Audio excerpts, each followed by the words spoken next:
This sound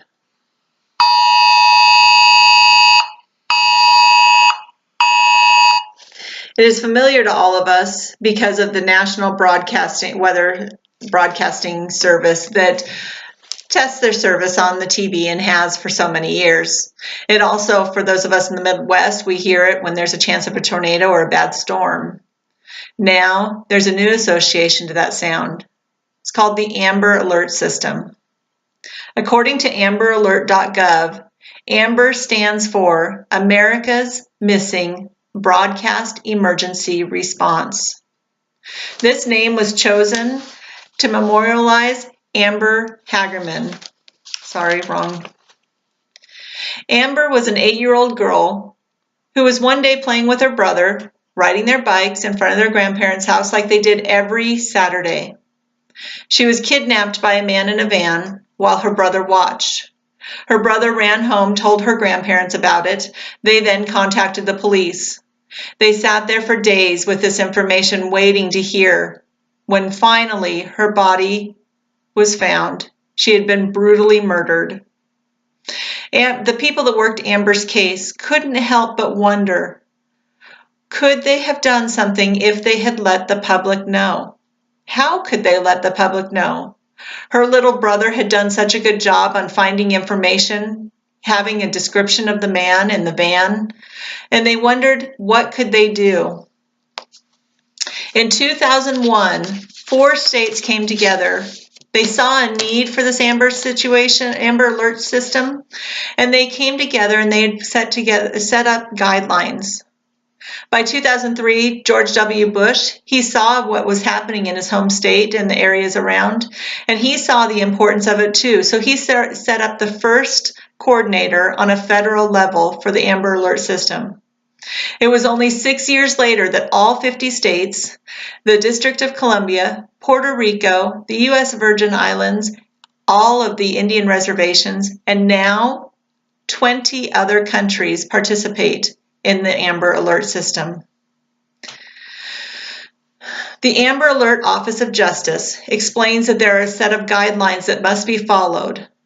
There are over 80,000 children that are abducted every year. 243 children are put on the Amber Alert system.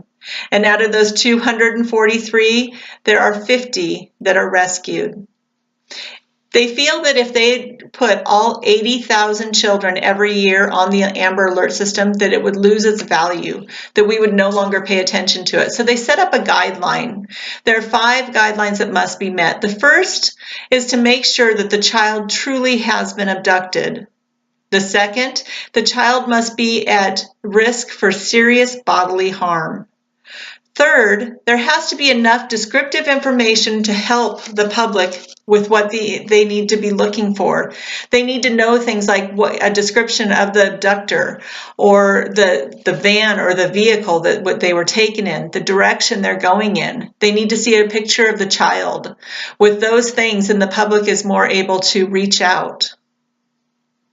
The fourth is a little bit harder. This one is required, it's age. There's a minimum requirement through the federal government. These are guidelines that each area is supposed to follow. And the federal government says that anyone under the age of 17 can be placed on the Amber Alert system. But there are some territories that feel that that is too old. So they have lowered that age down to age 10. So 11-year-olds and up are not allowed to be put on the Amber Alert system. There's also the risk of if the abduction happens on a bordering state, then if the other states that it borders has a different age limit, they may not want to issue that Amber Alert. So that will take longer as they cut through the red tape to get this Amber Alert issued. The fifth and final federal regulation is that all of the child's critical information must be put into the National Crime Database before it is allowed to issue an Amber Alert. That way, if somebody is somewhere else and they get an update, they're able to get access to all the information right away. According to the FCC, they are the ones that will put out the Amber Alerts. Once they know that all the criteria has been met, and they've heard that from the precinct that is in charge, then they will issue the primary emergency alert system for law enforcement. This would include our TV programs and our cell phones, the road signs. They will announce it on digital road signs. Here's a better picture, just to let us know.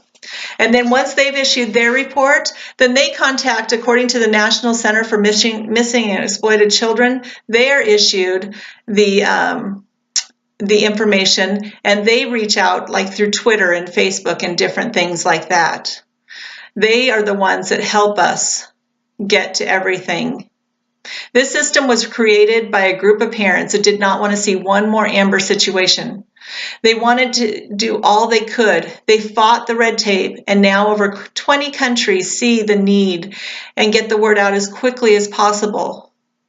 The system is not perfect, but for those 868 families, it was just what they needed so the next time you receive an Amber Alert, be sure to copy down the information.